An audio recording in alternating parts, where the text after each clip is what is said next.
Il y a des choses que tu peux faire en salle de sport, comme de demander à quelqu'un de tourner avec lui sur la machine pendant son temps de récupération. Il y a des choses que tu peux moyennement faire en salle de sport, comme de demander à quelqu'un de tourner avec lui alors qu'il est en train de faire sa série. Et il y a des choses que tu n'as pas du tout le droit de faire en salle de sport, comme de tourner avec quelqu'un sur sa machine alors qu'il est en train de faire sa série. Il y a plein de petits trucs qui devraient être interdits en salle de sport, et pourtant on va voir ensemble des choses dont tu as certainement été témoin, voire pire, complice. C'est parti. Le premier truc qui me vient en tête, s'arrêter au bout de 58 secondes de gainage. C'est terrible de faire ça. Comment tu peux te regarder dans un miroir après? C'est moi que tu parles comme ça, ouais. Autre chose interdite en salle de sport, selon moi, être habillé en basketteur de la tête aux pieds. Je suis désolé les frérots, j'adore le basket, j'adore votre flow, vraiment, mais pas en salle de sport quoi. Pour te faire comprendre, c'est un peu comme si j'étais fan de hockey sur glace et que l'été, avec les copains, pendant la pétanque, j'arrive avec mon casque et ma crosse. Et bah c'est non.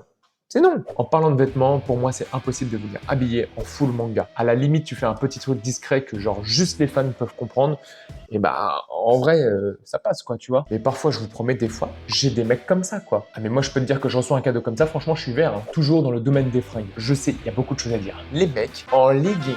En vrai, pourquoi pas, moi-même, j'en mets l'hiver. Mais par contre, mettez un short par-dessus. Attendez les gars. Est-ce que sérieusement, vous pouvez croire qu'on peut rire une patte de chameau et croire en toute impunité que vous pouvez mettre un legging sans que les meufs se foutent de votre gueule? Ne soyez pas naïfs. Mettez un short par-dessus et vous me remercierez. Alerte, gros débat, gros débat, gros débat. Portez des gants en musculation.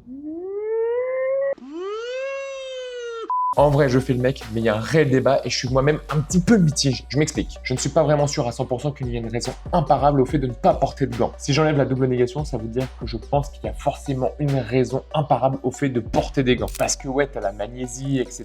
Mais en vrai, ça abîme quand même vachement les mains, quoi. Mais de l'autre côté, bah, ça renforce le corps et l'esprit, t'as capté? Franchement, là, faut que vous mettiez dans les commentaires et que vous me disiez si vous êtes team gants ou team pas gants. Et je réussirai peut-être à trancher pour moi en fonction de ce que vous me dites. Si je pense égoïstement, je trouve que c'est quand même hyper utile d'avoir des gants, mais je reste sur ma position en disant que c'est comme les mousses que tu mets sur tes barres pour faire des squats. C'est le même débat, donc moi, pas gants. Autre chose qui devrait être interdite en salle de sport, les séances qui durent moins de 30 minutes. Sans déconner, j'ai pas de mots, moi je comprends pas. Je pense sincèrement que tu mets plus de temps à faire ton trajet pour venir à la salle de sport, à te changer, à te mettre en tenue, à aller t'échauffer, etc. À faire la même chose à sens inverse que de pratiquer ta séance en elle-même. En tout cas, ça me ferait bien mal au cul. Qu'est-ce qui, selon moi, devrait être banni des salles de sport? Ah oui.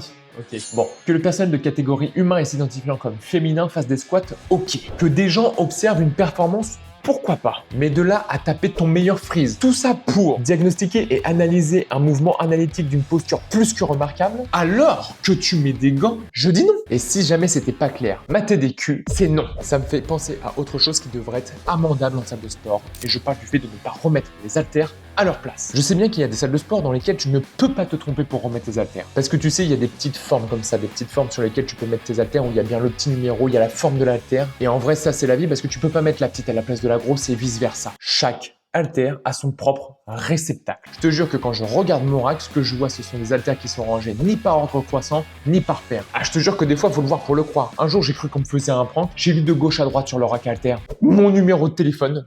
Je te jure. Non, c'est... Attends, je pense que ça c'est pas le pire. L'extrême pour moi, je pense que c'est quand t'as une haltère de 30 kg qui est ici et de l'autre qui est à 5 mètres à côté. Et moi dans ces moments-là, je me dis mais comment c'est possible de faire ça? Con, ça ose tout. Et c'est même à ça qu'on les reconnaît. Genre en vrai, le mec il s'est dit quoi à ce moment-là?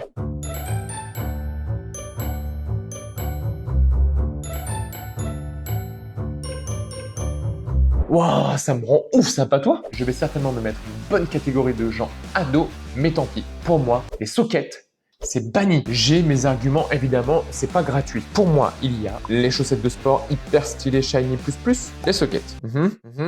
Pour moi, le débat, il est clos. Alors là, on rentre dans quelque chose que je ne comprendrai jamais de ma vie. Prenons un banc de développé couché et une barre olympique de 20 kg. Ça, c'est ok. Il y en a qui mettent un poids de 20 kg d'un côté et il y en a qui mettent un poids de 20 kg de l'autre, mais c'est pas le même disque, c'est pas la même marque. Ça veut dire que potentiellement, ces deux disques n'ont pas le même esthétisme et n'ont pas la même taille, bien que théoriquement, ils devraient faire 20 kg chacun. Et là, il y a deux catégories de gens. Les gens qui disent que 20 kg, c'est 20 kg. Et dans ce cas-là, pour moi, je suis désolé, mais c'est pas possible si le disque qui fait pas la même taille d'un côté et de l'autre. Pour moi, c'est pas le même disque. Je vais t'expliquer un truc très simple pour ceux qui seraient pas d'accord avec moi. Pour moi, c'est comme si à ton pied gauche, tu mets une basket Nike blanche en 41 et à ton pied droit, une basket blanche en 41, mais Adidas. C'est pas la même chaussure, tu vois ce que je veux dire? Ça va pas. Parlons à présent des serviettes. Tout pratiquant de musculation en salle de sport sait qu'il doit mettre une serviette sur les machines qu'il utilise. Enfin, normalement. Un banc de développé couché, tu installes ta petite serviette dessus pour une question d'hygiène, etc. Le truc classique, c'est de prendre une serviette de taille moyenne, on est d'accord. Et normalement, tu vas vite deviner là où je vais en venir. Il y a deux extrêmes. Le mec qui veut trop bien faire et qui ramène son drap de bain, et de l'autre côté, le mec qui n'en a rien à foutre. Ah, mais lui, il est plus intelligent que tous les autres adhérents, hein. Avoir une serviette, c'est la honte. Monsieur est un bonhomme. Alors lui, il n'a pas besoin d'avoir de serviette, mais pour pas être dans l'illégalité, parce que le monsieur n'est pas con, il ramène sa toute petite serviette de poche. Et j'ai un petit conseil pour ces gens-là. Allez vous faire foutre.